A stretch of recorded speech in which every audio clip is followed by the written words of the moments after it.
Hi hello नमस्कार. आजच्या आपल्या नवीन व्हिडिओमध्ये सर्वांचे अगदी मनापासून स्वागत करते. आय होप सर्वजण मस्त आणि मजेत असाल आणि मजेतच असायला हवं. दिवसाची सुरुवात छान अशी झालेली आहे.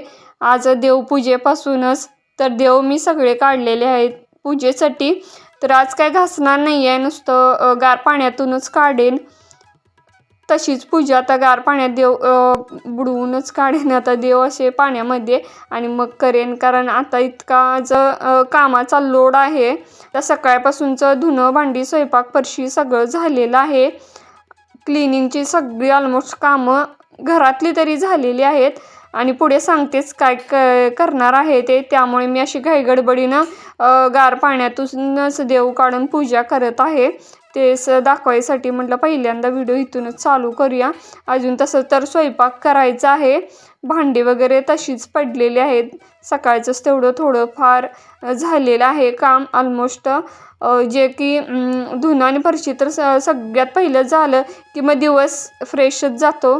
भांडी काय असं दिवस केव्हाही मी घासून घेईन, त्याचं काही इतकं टेन्शन नव्हतं. आज भरपूर फुले आली होती बागेतलं, तर काय आज मी काहीच दाखवलं नाही.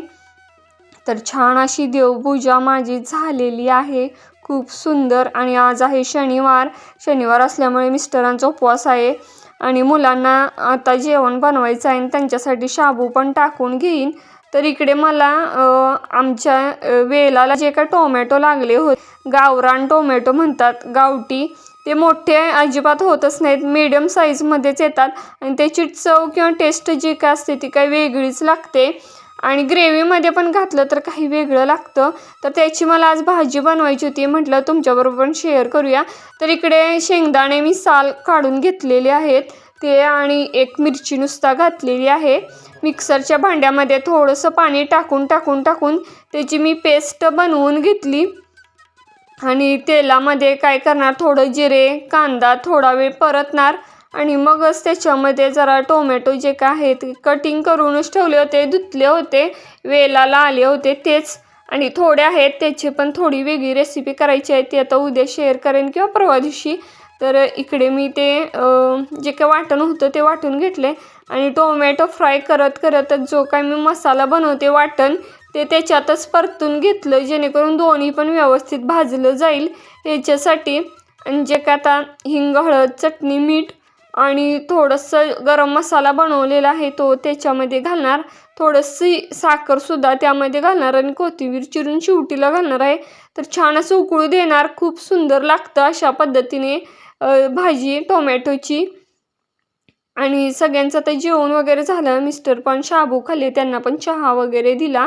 शेंगदाणे हवे होते ते पण दिलेले आहेत आणि ते खाऊन जर रेस्ट केली आणि मग गेले. त्यानंतर म्हटलं भांडी पडलेली आहेत, संध्याकाळी काय होणार नाहीत, दिवसभर तसंच पडून राहतील, म्हणून पहिल्यांदा भांडीच घासून घेऊया. आणि मुलांची कशी सकाळची शाळा होती, ती दोघे पण आली, दोघे पण जेवल्यात आणि त्यांचं चालू आहे काम. आणि इकडे माझं म्हटलं ओरकून घ्या दुपारचं जे काय तर भांड्याचं, कारण मला आता आज किचन पूर्ण क्लीन करायला काढायचं आहे.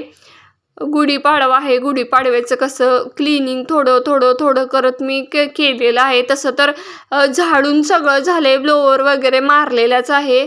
जसं की मागच्या काही व्हिडिओमध्ये सांगितलं, दरवाजे जेव्हा काढले होते तेव्हा धूळ सगळीकडे उडालीच होती आणि त्यामुळे तेव्हा सगळं झाडलं होतं. पण किचनमध्ये जे काय असं बारीक उडलं होतं धूळ, त्यामुळे मला सगळा किचन कट्टा वगैरे वरचं सगळंच पुसून घ्यायचं राहिलं होतं. म्हटलं गुढीपाडवा आहे तेव्हाच मला काढायचं आहे, तेव्हा मी काढूनच घेईन ते सगळं डीप क्लिनिंग. तसं तर खालचं सगळे कप्पे काढतेच नेहमी आणि दाखवतेच तुम्हाला पण. तर इकडे माझं भांडी झालेले आहेत घासून. आता किचनवरचं सगळं साहित्य हळूहळू करून काढून घेणार खाली, जेणेकरून मला किचन स्लॅब सगळा रिकामा करायचा आहे, त्याच्याशिवाय डीप क्लिनिंग होणारच नाही. तरी ते सोबत मी सगळंच घेणार, फक्त हे ठेवणार आहे आपला जो का ओव्हन आहे तो काही मी काढणार नाही, तिथल्या तिथेच तो क्लीन करून घेईन.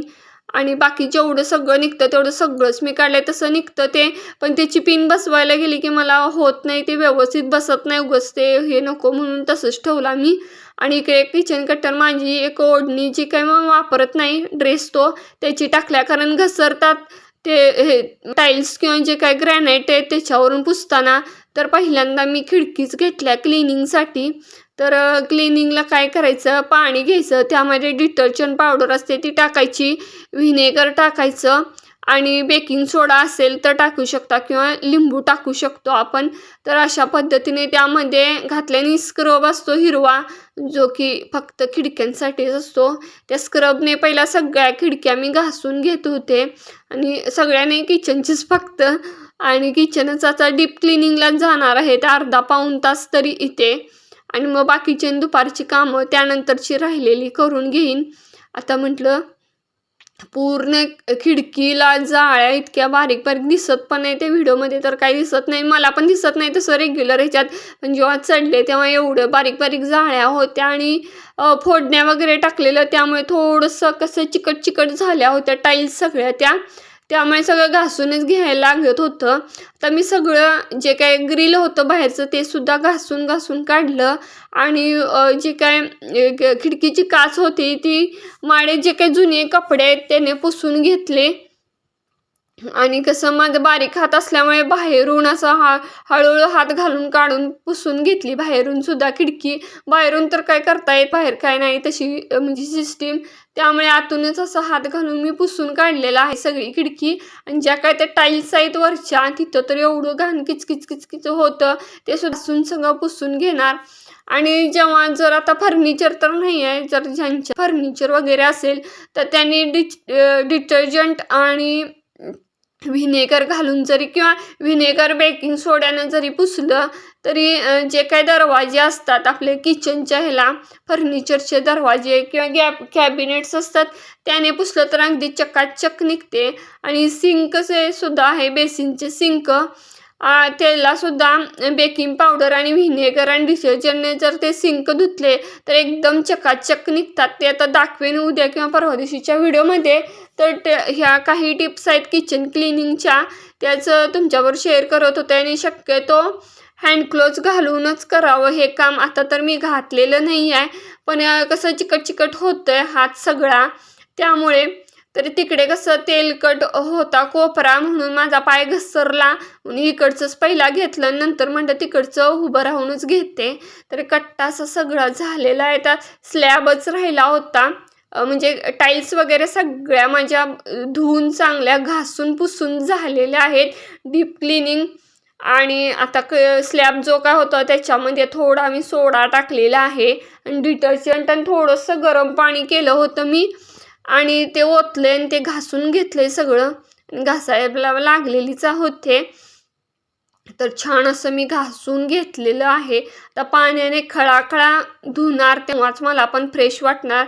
जसं गृहिणींचा हात अशा गोष्टींच्यावर फिरल्याशिवाय घरात पण लक्ष्मी राहत नाही असं म्हणतात. प्रत्येक कानाकोपऱ्यात प्रत्येक गृहिणीचा हात हा घरातल्या किचनमध्ये ॲटलिस्ट फिरलाच पाहिजे.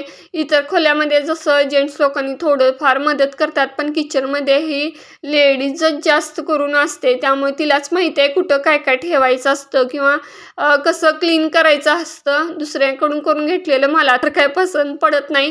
जसं माझ्या डोळ्यासमोर माझ्याच हातानं मी पुसून घेते. जसं मायेचा हात आपण फिरवतो तसा माझा सुद्धा ह्या किचन स्लॅबवरून हात फिरत होता. आणि माझ्याकडे तसं तर हे आहे छोटासा मॉप असतो तो आहे, पण हाताने जी काय पुसायची हे आहे माझी पद्धत किंवा पुसल्यानंतर जे काही सॅटिस्फॅक्शन मिळतं किंवा समाधान ते त्या मॉपनं किंवा छोटंसं जे काय हे आहे बघा, हे पुसाले त्याला काय म्हणतात काय लक्षात पण येईना माझ्या बोलता तर त्यानं शेवटीला मी घेतलं आणि कापडाने सुद्धा पुसून घेतलेलं आहे. आणि बाकीचे जे काय माझ्या कोपऱ्यामध्ये बरण्या छोट्या होत्या ते लावून घेतल्या. तर फायनली संपूर्ण किचन माझं क्लीन करून झालं. इतक्यात मिस्टर आले आणि कलिंगड कणीस वगैरे आणलं होतं, भाजून दे म्हणाले, त्यांना भाजून दिलं. चहा वगैरे सगळं झालेलं आहे. सोबतच येताना भाज्या सुद्धा घेऊन आल्या होते. त्यामध्ये पालक, कोथिंबीर आणि भेंड्या अशा आणल्या होत्या त्यांनी ताज्या आता त्याचीच भाजी करायला घेणार आहे. तर आजचा व्लॉग इथेच एंड करते. आवडला असेल तर नक्की लाईक करा आणि चॅनलवर नवीन असेल तर सबस्क्राईब करा. पुन्हा भेटू उद्याच्या छानशा व्लॉगमध्ये. तोपर्यंत बाय.